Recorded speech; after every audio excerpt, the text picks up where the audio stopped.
في حلقة اليوم نطريطيو لافير عمر الهلالي والمنتخب المغربي. تعرفوا اكثر على اللاعب، نشوفوه كيفاش بدا، فين وصل، شنو تيتقال عليه في اسبانيا، علاش والد عيط ليه للمنتخب، مال حمزه بورزدوق معاه وعلاش هو والشيبيلا. واخا عمر الهلالي 21 عام، طوله 185 سنتيم، كيلعب برجلو اليمين وكيشغل مركز ظهير ايمن. تعتبر منتوج خالص اكاديميه فريق اسبانيول. كبر ترعرع وتلقى تكوينه عندهم، داز في جميع الفئات العمريه وبدا يطلع يشم ريحه الفريق الاول ابتداء من سنه 2021. هو عنده هي 17 عام، كان كيحضر للتدريب، كيتخلط مع المجموعه ويتكونفوكا لماتشات قلال يجلس بونتوش. ولكن بدايته الفعليه مع السنيور كانت العام اللي موراه، يعني 2022 2023، فين قدر يحضر ل 19 ماتش الاولى لا ليغا وقدر يخطف دقائق لعب في 5 منه. ولكن من بعد رجع للفريق الرديف وكمل العام معاهم. موسم 2023 2024 يعني العام اللي فات، اسبانيول هبطات لدوري الدرجه الثانيه. تغيير ولا مفروض، الفريق بدل جلدو، الضمصه تعاودات، الشباب خدا فرصتو. عمر كان من بين الاسماء اللي استفدوا من هذه المرحله، دار ماتشات في رجليه، تحك بالبيان في السكوندا، طور من راسو بزاف، دق لوتاد وما جا فين يدور العام تا ولا اسم اساسي من ثوابت ومن اعمده الفريق اللي رجعوا اسبانيول لا ليغا، واللي واجد باش يلعب في اعلى مستوى ويتحك مع اباطره وعمالقه الدوري الاسباني. وبالفعل داكشي اللي كان. الموسم اللي حنا فيه دابا كيدخل كيلقى الهلالي حاضر ناظر مع اسبانيول، لعب اكثر من 2500 دقيقه وهذا ثالث على رقم في الفريق، مشارك تقريبا في كاع الماتشات وكيقدم افضل موسم ليه. مستويات كبيره، عروض مقنعه، ارقام معقوله خلات عليه العين وفرضت سميتو في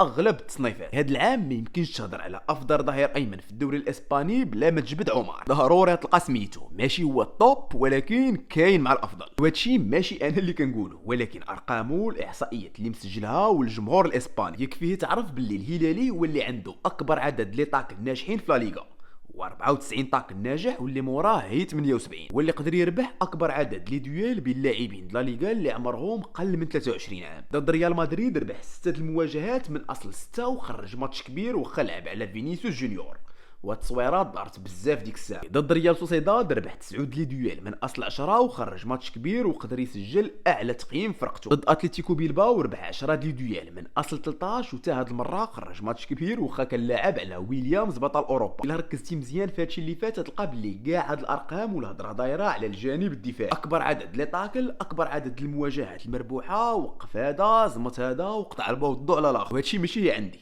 فين ما مشيتي واي واحد بغى يهضر على الهلالي تلقاه مركز على المردود الدفاعي ببساطه، حيت هذيك نقطه قوه اللاعب، السحر اللي عنده والحاجه اللي كيتميز بها على الاظهره اللي كاينين دابا. تقدر تقول هو بروفيل جديد الاظهره، مختلف بزاف على داكشي اللي كنعرفو وكنشوفو مؤخرا. ظاهر كيزيد كيطلع كيعاون هجوميا وعنده لحظات تقدر توقف عندها بحال اسيست ضد الريال، ولكن قوته الحقيقيه كاينه في الجانب وفي المردود الدفاعي، الشراسه في اللعب البدني، في لي طاكل، في الاحتكاكات وفي قراءه اللعب. شوف الا كان كيعجبك نوع الاظهره اللي بخصائص هجوميه واللي كيزيدوا يصنعوا ويسجلوا، كون مأكد بلي الهلالي ما غاديش يطربك. ولكن الا كنتي كتقلب على الانضباط التكتيكي، على اللعب المتوازن، على تامين الادوار الدفاعيه، فراه الهلالي هو الجوار ديالو. واذا كان الخصم عنده شي جناح اللي مبرزطك هاز ليه الهم، فراه عمر هو دواه، هو اللي غادي يهنك منه. الا ما تيقتنيش سول مبابي، فينيسيوس وويليامز يعاودوا لك. خونا صنديط دفاعيا قوي بزاف، وهادشي اللي مخليه بزاف يشوفوه قلب دفاع اكثر من ظاهر. بالاشاره كيلعب قلب دفاع ومدرب اسبانيول وضفو تما ما مره ما جوش. علاش والدي يديرها ما نعرف. تسمح لينا خلينا من هادشي ورجع معايا لا ليغا. كيف قلنا الدري مخرج موسم كبير، العروض اللي كيقدموا ارقامه كدوي عليه، وهذا التالق بالتاكيد ما يمكنش يدوز هكا. لا كاين عليه هضره وكلام في اسبانيا، الناس مركزه معاه وعاطيه حقه والقيمه ديالو. مثلا كتلقى هذا اللي قال في كل مره كنتفرج فيها الماتشات اسبانيول، كنلاحظ باللي ماشي اخوان غارسيا اللي شد ريتم الدوري الاسباني، ولكن تا عمر الهلالي. دري خطير في الان كونتر ان، عنده حضور مهم بسبب هذه القوه وبسبب الشراسه ديالو الموزون. هاد خونا كتب عمر الهلالي كيتميز في الليغا. هذا قال قليل فاش كنشوفوا لاعب قدر يزطط مع مبابي وفينيسيوس، وعمر الهلالي دارها. هذا كتب عمر الهلالي لاعب مواصفات اوروبيه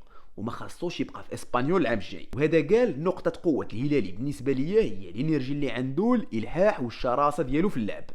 وزيد من عبارات المدح والتطبيل. هادشي سمعنا باللي كاين انديه مهتمه باللاعب، ولقينا باللي هاد الصحفي كتب خبر في صفحه سان سبورت ربط عمر بالارسنال. ما عرفناش واش هادشي صحيح ولا لا، ولكن كاع التقارير كيأكدوا باللي الهلالي خارج من اسبانيول غالبا يبدل العتبه العام الجاي، والمجموعه من الاسباب: واحد بسبب المستويات الكبيره اللي كيقدم، جوج بسبب اهتمام الانديه كبير. 3 بسبب قيمه الشرط الجزائي ديالو اللي ما كتفوتش 15 مليون يورو. 4 بسبب اسبانيول اللي امورها الماديه ما هياش ومحتاجه العام الجاي تخرج لعابه على قبل التوازنات الماليه. اسبانيول ما عندهاش هاد الساعه شكون تبيع من غير عمر والحارث. يعني بخلاصه الدري مقلع تقدر تقول في البيك ديالو كيعيش ازهى فترات مساره الكروي، وهادشي كيعطيه مشروعيه يجي المنتخب يبرر علاش وليد في هاد الفتره شاف جهته وقرر يكونفوكيه. ولكن استاذ حمزه بورزوق كان عنده راي واحد اخر وقرر يتعامل على كاع هادشي اللي هضرنا عليه، يهاجم فكره استدعاء عمر الهلالي، ينتقد والد على هاد القرار، حط لنا وجهه نظر دارت البوز، كلماتها في مواقع التواصل الاجتماعي دارت وتبارطاجات بزاف وما كانش يصلح نهضروا على عمر الهلالي بلا ما نناقشوها. فكره حمزه كتقول باللي الهلالي مزيان كيخرج ماتشات واعرين شاد فورمه مخيره هاد الساعه، ولكن الشيبي هو اللي خاصو يكون بسبب الخبره اللي عنده في افريقيا. فكره هي هادي،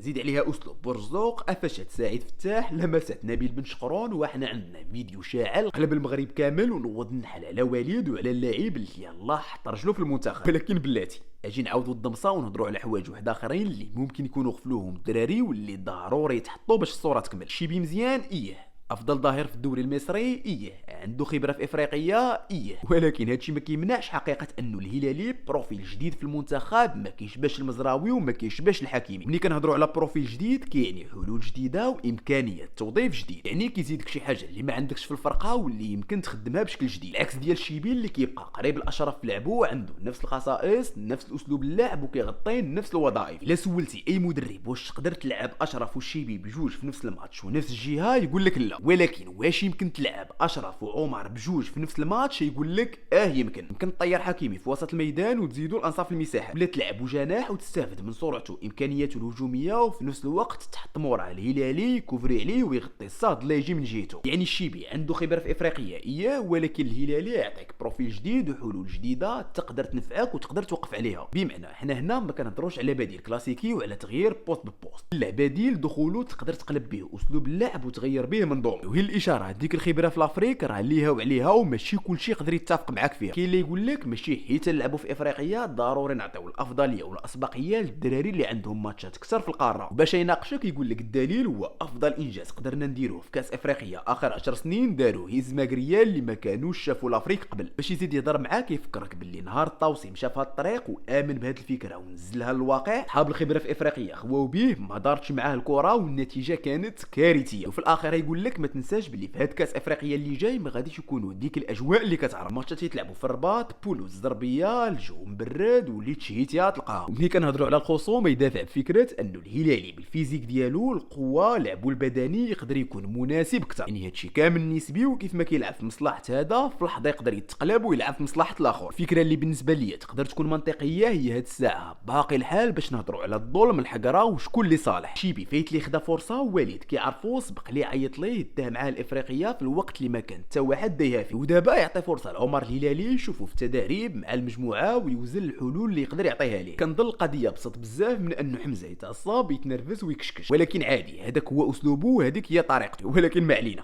وهي الاشاره هذا ماشي هجوم ماشي تحدي وماشي فهمه زايده. فكره الفيديو ديالي هي نهضر على عمر الهلالي والاضافه اللي يقدر يزيدها للمنتخب، وصراحه ما لقيتش احسن من الفيديو بورزوق والمثال الشيبي نخدم بهم. خليو لنا رايكم في قناه التعليقات. حنا حتى لنا حلقتنا سالات. الى عجباتكم ما تنساوش ديروا جيم تشتركوا في القناه. شكرا جزيلا على المتابعه والى اللقاء.